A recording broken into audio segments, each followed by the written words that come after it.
History Lesson 2 of NCERT book New Kings and Kingdoms. Before we proceed any further, let's recall the meaning of dynasty, kingdom, and empire. Dynasty means a family of rulers who rule over a country for a long period of time. For example, Gupta dynasty, Mauryan dynasty. Mauryan dynasty में the first ruler was Chandragupta Maurya. Then his son Bindusar came to power. Then Bindusar's son Ashok came to power, so it can be called a dynasty. Then kingdom. Kingdom means any country which is ruled by a monarch, that is a king or queen. Whereas an empire is a large kingdom. एक kingdom के अंदर एक king या queen एक territory पे rule करता है, whereas in an empire, a king or a queen rules over many regions and many areas. So, for example, British Empire, Mauryan Empire. Now let's start with the first topic of the chapter, emergence of new dynasties. पहले के time पे बहुत सारे Prince राजा इसलिए बने क्योंकि उन्होंने अपना राज्य इनहेरिट किया. उनके फादर ने when he became old, he gave his kingdom to his son. But there were many people who became kings not because they inherited the property, but because of their power, their influence. They were able to gain control over a larger area and they declared themselves to be the king of that area. One such example is of Samantas. अब ये Samantas थे कौन? या तो वो बहुत बड़े जमींदार थे यानी लैंडलॉर्ड और they were warrior chiefs यानी कि वो सेनापति थे. लेकिन they were always subordinate to the existing king of that area. They used to collect taxes from their area and from that money they used to maintain military and they provided military support to the king whenever the king required it. They used to take gifts to the king as well.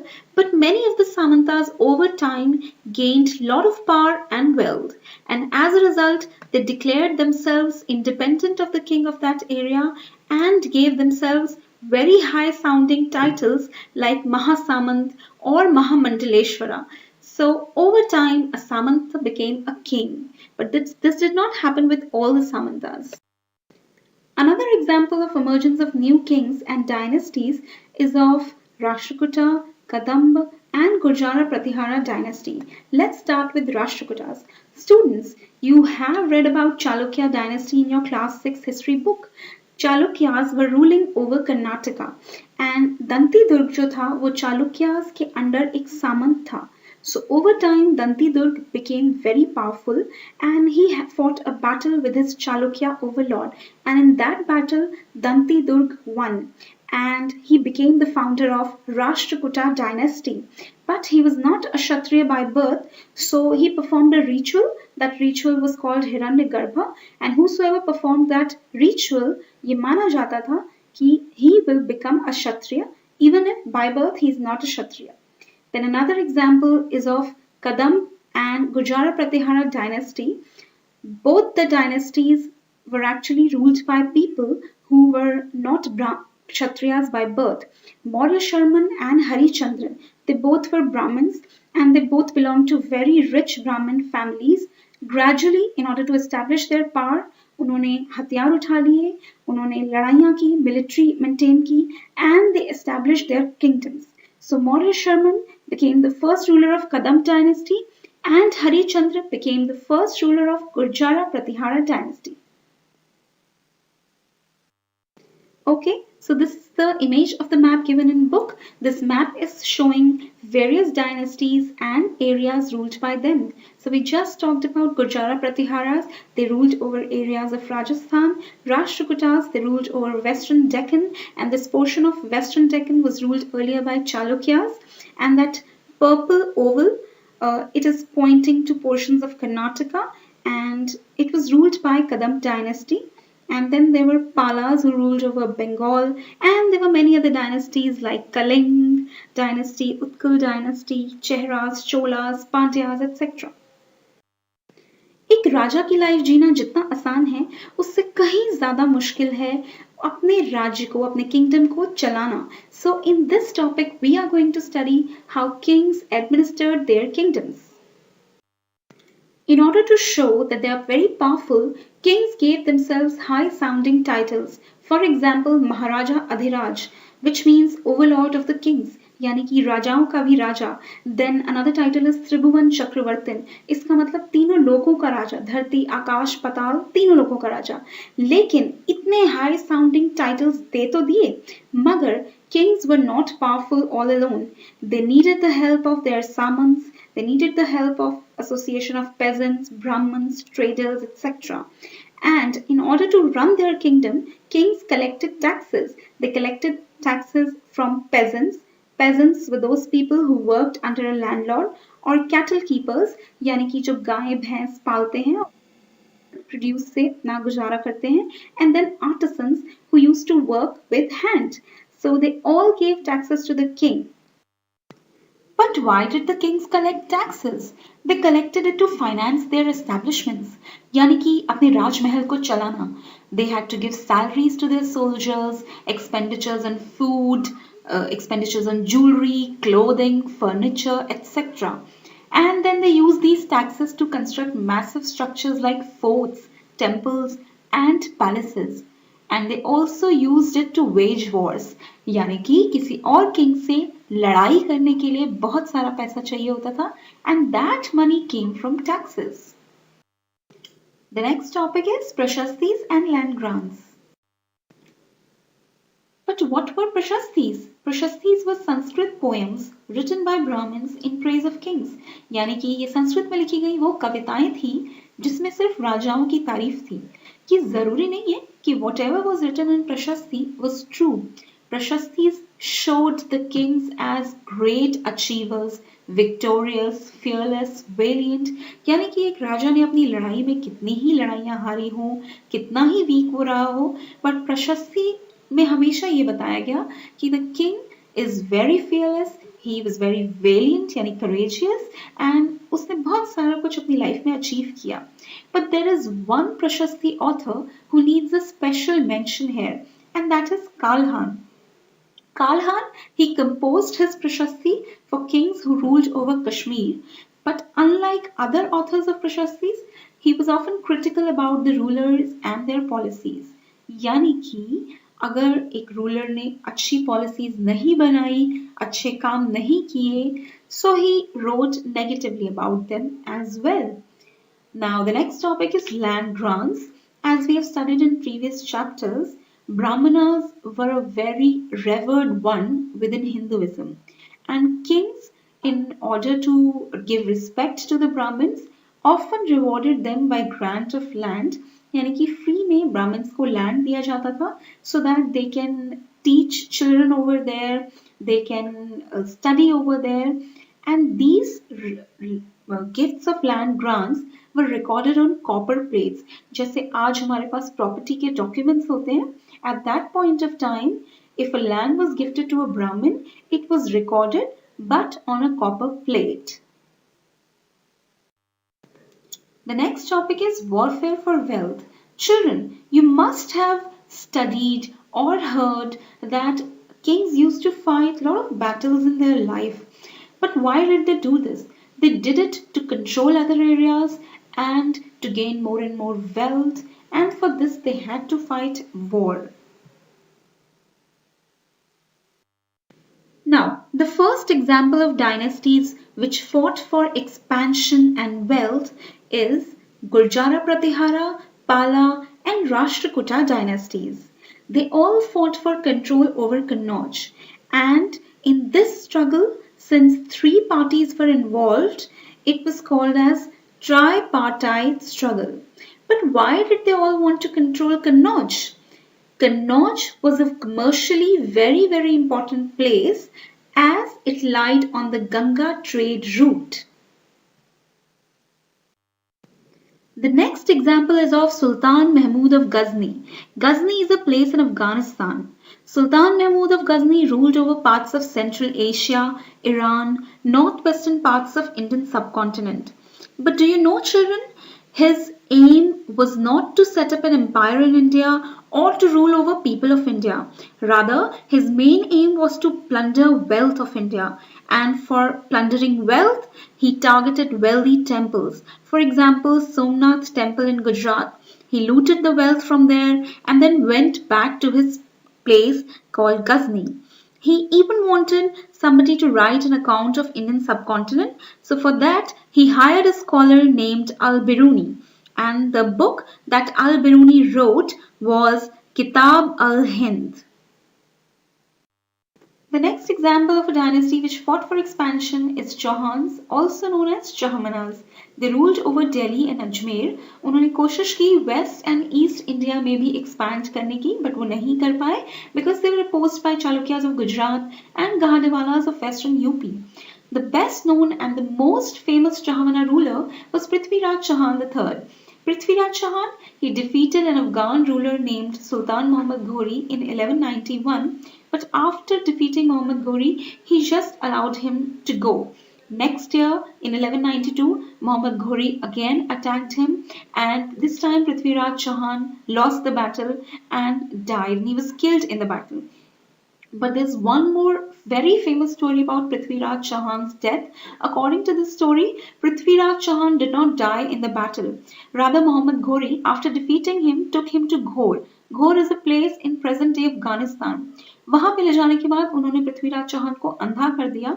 And then later in an archery competition, he challenged Prithviraj to shoot an arrow on a target just by listening to the sound. यानी कि वो चाहते थे कि पृथ्वीराज चौहान उन्हें एक शब्द भेदी बाण चला के दिखाए. Prithviraj accepted this challenge because he was very talented in this technique of shooting an arrow. And he saw this as an opportunity as well. But Prithviraj ने बोला कि सुल्तान गौरी को 2 या 3 बार instructions देनी होगी just before he shoots. So Muhammad Ghori accepted, and the moment Muhammad Ghori spoke something, Prithviraj, instead of attacking the target, he shot the arrow straight into the heart of Muhammad Ghori, and Muhammad Ghori got killed there and then. And in all this, Prithviraj was helped by his friend. So before Muhammad Ghori's army could kill Prithviraj, he and his friend, they both killed each other. And this is how the story ended. Okay children, so the next topic is Chola Empire. Let's take a closer look at Chola Empire, its temples, its sculptures and administration. Before proceeding further, children, let's take a closer look at the map. Can you see River Kaveri and delta of River Kaveri on the map? Can you see Thanjavur and Urayur, 2 important towns? अब बात करते हैं चोलास की. Who were they? They were not kings initially. Rather, they were subordinate to Pallavas. Pallav dynasty south में एक ruling dynasty थी पहले, and Cholas they were just subordinate to Pallavas and they held power in Urayur. यानी कि Urayur में Cholas rule करते थे just like a Samant. वो वहाँ पे power holds करते थे. And similarly to Cholas, there were Muttarayars who held power in regions around Kaveri Delta, but the king of that area or the main ruling dynasty of that area was Pallavas. Then one day, Vijay Alya, a Chola chief, he captured Kaveri Delta from Muttarayar. यानी कि Cholas ने Muttarayar के साथ लड़ाई की और Kaveri Delta हथिया लिया. And then gradually, Cholas built a new town, that is the town of Thanjavur, and they also built a temple of goddess Nishumbha Sudhini there. So gradually, from a small kingdom, Cholas built a huge empire. The Pandya dynasty, the Pallav dynasty, and many other areas in south and north of India became part of Chola kingdom. Rajaraja I, who was the most famous and powerful Chola ruler, he became king in 985 Common Era and he expanded his control over many areas. उन्होंने अपने kingdom का administration भी दुरुस्त किया यानी reorganize किया. And then his son Rajendra I, he also kept on expanding. And he even raided Ganga Valley, Sri Lanka, countries of Southeast Asia, and he even developed a huge army for these expeditions as well as a huge navy. Take a look at the territories ruled by Cholas. The blue portion is showing those territories which were directly ruled by Cholas, and the pink portion, That's showing the areas where Cholas had their huge influence. Cholas were famous not only because they built a big empire, but they were also famous because of their temples. Rajaraja and Rajendra built many temples in their dynasty, and especially at Thanjavur and Gangaikonda Cholapuram. ये temples इतने famous हो गए कि हर साल बहुत हजारों लोग इन्हें देखने के लिए आते थे, and as a result many people who were craft producers, who were garland makers, and they settled over there और वहाँ पे ही उन्हें काम मिला. Temples got huge amount of lands from the king and उस land से क्या किया जाता था, उस land के ऊपर cultivation भी होता था and various other activities went on those lands और उस land से जो भी कमाई होती थी that was used to maintain those specialists who worked at and lived near the temple.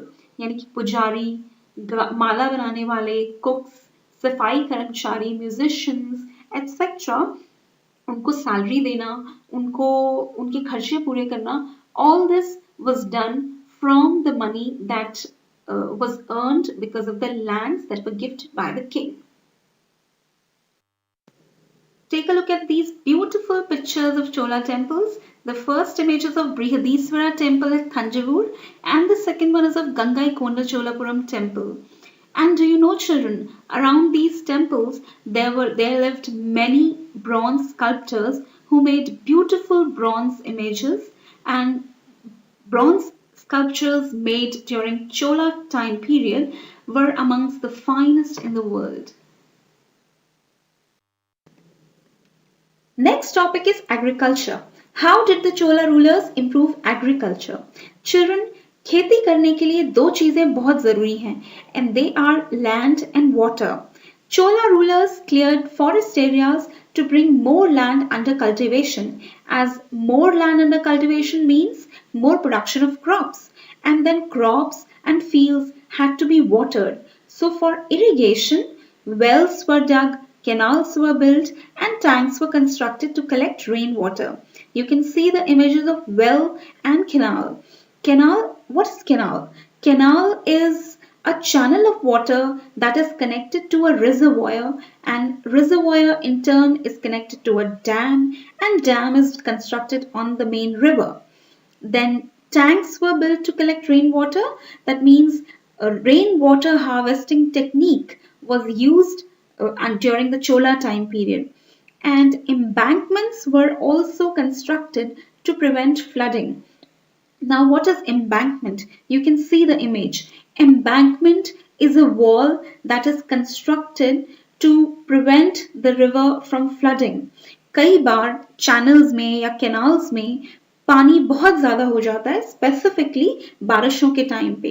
सो बहुत खतरा रहता है कि आसपास के इलाकों में बाढ़ आ सकती है क्योंकि चैनल्स ओवरफ्लो करते हैं. So in that case, in order to prevent that, these walls are constructed. They are like V-shaped walls and they prevent the water from overflowing the channels.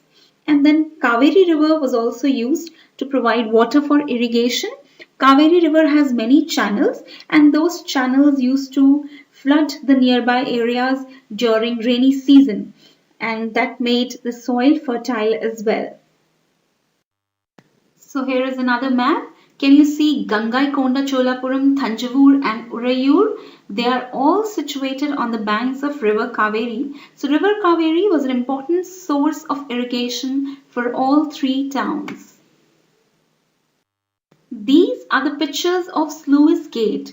Sluice gate is a sliding gate for controlling the flow of water. The smallest image at the top, it's the image given in the book. Now these sluice gates were also used during Chola time period. Can you see the red arrows? These gates, when they are pulled up, the water flows to the other side, and when they are pulled down, the flow of water can be stopped. This is done to maintain the flow of water specifically during rainy season when the flow of water becomes too heavy and it can cause flooding in the nearby areas. So children, before moving to the next topic, that is administration under Chola Empire, it is necessary to understand meaning of certain terms. The first term is Ar. Ar means a settlement of peasants. Peasants कौन है? These are those people who work under a landlord. एक landlord की जमीन के ऊपर खेती करते हैं, and for using their land they pay tax. Either through in the form of money, or अगर पैसा नहीं है तो they used to give part of their produce to the landlord, and generally second option was opted. So एक village में बहुत सारी peasant communities थी, peasant caste थी, उस ग्रुप को कहा जाता था अर्. And next is Nadu. Group of villages with settlements of peasants was called Nadu. यानी कि हर विलेज में बहुत सारी peasants की communities थी. All those communities in village 1, village 2, village 3 and so on, they all were taken together and they were called Nadu. And Velala is the next term. Velala is a caste of rich peasants. Peasants में भी बहुत सारी caste थी. One such caste was Velala and they were rich peasants. And the next term is Brahmadeya. Brahmadeya is a land gifted to Brahmins by kings. And these gifts were recorded on copper plates as shown in the image. Next topic is Chola administration, यानी कि चोलास अपना राज्य का काम किस तरह से चलाते थे. So Chola administration was very well organized and efficient. Cholas had a large army and they were a monarchy. So they administered their kingdom in following ways. In every Chola village, the communities of people were majorly divided into two groups, that is Brahmins and non-Brahmins. The assembly of Brahmin people was called as Sabha and the assembly of non-Brahmin people were called as Nadu. जैसे कि आपने सुना होगा students union, teachers union, laborers union. So it was not a union but it could be called an assembly. So Brahmins की assembly को सभा बोलते थे and non-Brahmins की assembly जो थी that was a peasant assembly. It was called Nadu. So village के कामकाज को देखने के लिए in order to administer the village, rich peasants of Velala caste they exercised considerable control over affairs of Nadu. यानी कि जो peasant group था उसके अंदर although बहुत सारी communities थी but the main community was Velala caste because they were rich. So peasants of Velala caste they handled majority of the issues and they took major decisions for controlling the affairs of Nadu. And then there were association of traders also who were called as Nagaram. Traders वो लोग होते हैं जो एक जगह से दूसरी जगह goods को buy and sell करते हैं. So association of traders was called as Nagaram, and at times within the Chola administration they were also asked to handle some functions. Brahmin assembly का main काम क्या होता था? Brahmins, as we studied earlier, Brahmins were given gifts of land by the kings. So their main function was to look after that land, which was called Brahmadeya. उस land पे cultivation भी होता था, उस land पे temple भी होता था, charity work भी होता था, उसमें irrigation भी संभालना होता था. So to look after all that work, they also had their communities, and that was the main work of Brahmin village assembly. And sabha में election होते थे in order to choose the members of committee. Elections used to take place, and elections को जीतना आसान नहीं था. You could contest elections only if those Brahmins had their own house, they were aged between 35 to 70, they were well versed in Vedas and administrative matters, they were honest, etc. So here are some important terms from the chapter. Pause the video here, watch them, understand them and learn them. Let's recall certain facts. Gurjara Pratihara ruled over Rajasthan and Gujarat. Rashtrakutas ruled over Western Deccan. Palas ruled over Bengal. Cholas over Tamil Nadu. Chalukyas over Karnataka. Pallavas over Kanchipuram in South India. Here are some important questions for you, and you'll find the answer within the video and from the book. This brings us to the end of the chapter, children. If you liked the video, then please like, comment, provide feedback, share and subscribe to my channel Sapna Goyal 1985. Thank you so much.